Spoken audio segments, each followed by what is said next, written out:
I think, as all of us know, there's a whole range of crises that we are being confronted with: an economic crisis, an environmental crisis, political crisis, the crisis of dictatorship, colonialism, imperialism, and the fight that we have to support of indigenous sovereignty, workers' struggle, the struggle of people like the comrades, as I mentioned, in Egypt, that they fight every day. Many of them, I'm sure, have been victims of what has been happening in their home country.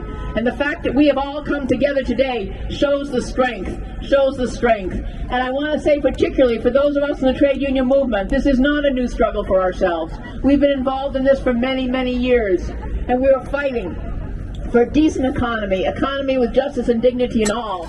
And we are fighting, for sure, for decent jobs for everyone. And I will tell you, we've all had brothers, sisters, comrades in our union who've lost their jobs here, and they traveled to the tar sands. Did they want to go? No. But they had to put food on their tables, roofs over the head for their families. I know steelworkers from New Brunswick, for example. One of them said to me, "I don't want to leave the green pastures of New Brunswick for the tar sands, but I have no choice." They do not go there to rape the land. They do not go there to oppress indigenous people. They go to there because of economic insecurity, and that's what we have to fight for. That's why we're fighting for decent, good union jobs here where they come from, and bring our solidarity as strongly as we can do for the indigenous peoples who are fighting for their legacy, for their territory, for their water, everything that has been taken away from them by the colonial regimes that have taken place in this country.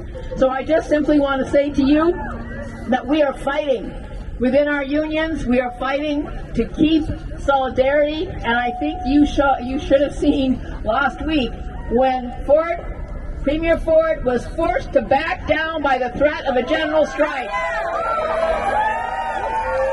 He was forced to back down because the trade union movement came together and say that we will not allow you to fight the most vulnerable, to fight against the most vulnerable, and put thousands of dollar fines every day because they are going out. We're taking steps out from their workplaces because they're looking for decent jobs, decent livelihoods, and they are the ones who care so much for the children of our society. And we show that we can win, we can push them back. The struggle is not over, but that should give inspiration to all of us that the fight we're involved in, if we come together, if we build that unity, all of us, across the world, internationally and across this country, we can win. It's not always going to be easy, it's not always going to be fast, but we can win.